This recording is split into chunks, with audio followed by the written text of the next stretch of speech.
Today we have yet again another leak for update 2 in Anime Defenders, and as you can see by this leak, it is the Tower of Eternity. You can see one of the rooms in the background, and you can also see it says Tower of Eternity Victory Floor 3 playtime 1 minute 48 seconds and 110 gems, and that is only for free. You can get 110 gems, which is crazy. But just before we get into how you guys can prepare for this update, I'm going to be giving away 1,000 Robux to 5 different people when we hit 30,000 subscribers. So if this video is helpful to you and if you do enjoy today's video, then make sure to drop a like and subscribe to the channel to have a chance at winning some Robux. But yeah, so to start off, it looks like no one's really going to be needing to save gems for this update. So I would say that yes, you can save gems to get better units, but you're not going to really need to save gems, as this is going to be the new way of getting them, hopefully, because in only 3 floors getting 110, what about when you're at like floor 20, floor 30? You're going to be getting crazy amounts of gems. So to start off, I'd say you don't need to worry about gems too much, although I would say you do want to grind out some challenge modes. You're going to want to get yourself some frostbines, some risky dice,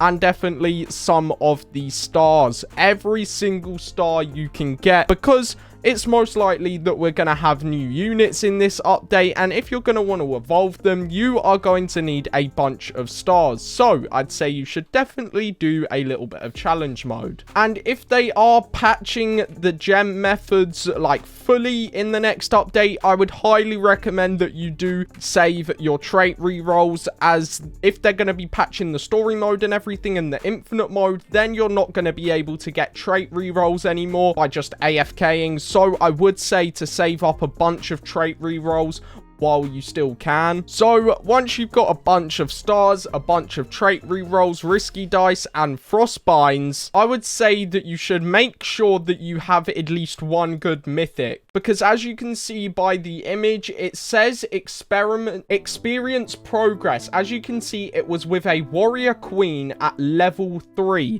and it's an evolved version. But if we take a look at this, I have warrior princess, which is the unevolved version, I'm pretty sure, and that's only level 3. This is level 1. They have no trait on it, and this is 164, so it's definitely not doing very much damage, and it's already beating floors with 110 gems. So I'd say just get at least one mythic, and you don't even really need to worry about leveling it up. I would recommend you level it up, of course, and try get a trait on it. But as long as you have one decent mythic with a decent trait, then you should be good for anything that gets added in update 2. And if you can get lucky enough, or if you have enough gems left over, I'd say before this update comes out, you should definitely try to get the secret off the limited banner.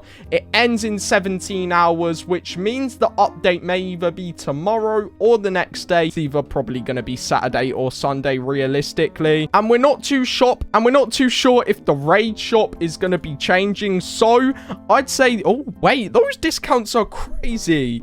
I'd say, yeah, you should be trying to get the Bear King. Maybe I'm not going to, because it just takes way too long, but if you have the time, then go ahead and try get Bear King and evolve him, because who knows, the raid shop could be changing and there may be a new mythic unit and no one will be able to get Bear King anymore. Who knows, they may do something like that, which would just make the raid shop units like not a damage based unit, just a really high value unit. So yeah, definitely go ahead and grind out a bunch of those. I'm sure there is still a bunch of ways currently to like AFK farm gems and trait rerolls, so if there is, then go ahead and do them, because I'm sure that they're probably going to fully patch everything in this update, and the Tower of Eternity is just going to be like the way of getting gems after you've completed story mode. Unless you're not AFK and you're playing like infinite mode, Tower of Eternity seems like it's gonna be the thing, and hopefully it's not like whatever floor you beat, you stay at that floor. Hopefully, like, when you reach a floor that you can't beat, you can like reset the tower and then go back down to the bottom and go through all the floors again.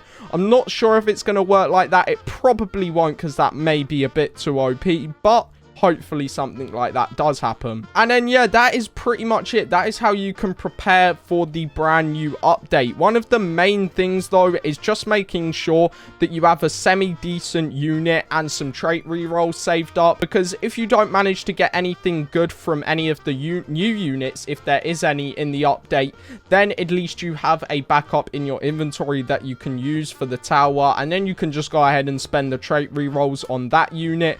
But I'm not too sure how they're going to stop people from AFKing the Tower of Eternity on multiple accounts. So I'm not too sure how that's going to work, because if you say, I don't know if you're going to be able to have multiple people in the tower at once, but if you can, that is going to be like 100 gems per floor per account. And if it takes 2 minutes per floor, that is a lot of gems if you're doing it on a bunch of accounts. So hopefully it gets patched, and hopefully there isn't really a method to do it. Also, I don't know if they got buffed, but do make sure that you are claiming all of your quests, because as you can see, these ones aren't too great. I mean, the very last daily quest one, as you can see, you get 500 gems, a trait crystal, and a risky dice.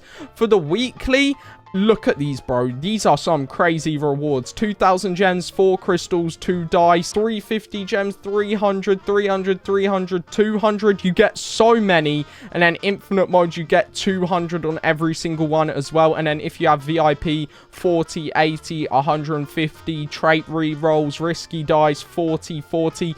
You can get so many gems, re-rolls, and risky dice just from doing the normal quests that are in the game. So yeah, I'm pretty sure that is going to be all you need to do to prepare for this update. And hopefully the people, I'm pretty sure there was a gem glitch. Hopefully the people that do gem glitches or like dupe gems, then hopefully that gets patched, because as you can see, there's people like Bacon Hairs right here, 12.5 million, 5.7 million, 4.9 million, 5.9 million, like people with just stupid amount of gems that should not be possible. So I'm pretty sure that's from duping or hacking, so hopefully they fix all of that in the update as well. That'd be very nice if that all gets fixed up. And yeah, that's going to be pretty much it for today's video. That is how you guys can go ahead and prepare for the brand new update that hopefully is coming out either tomorrow or the next day, as the limited banner ends in 17 hours. You never know, maybe we will have a brand new limited banner in the update. That would actually be pretty cool to see. And if you do have a cursed knight, then if you want to sell it, when this update comes out, you are going to be able to sell it for a bunch of gems, I'm sure. I think there's not even too many of these. I mean, it says here, this evolved one, 11 exist. That is definitely not right, but yeah, there's still not tons of hundreds of thousands of these in the game right now. But yeah, that's going to be pretty much it. Hopefully you guys did all enjoy. If you did, make sure to drop a like and subscribe to the channel, and I'll see you all tomorrow.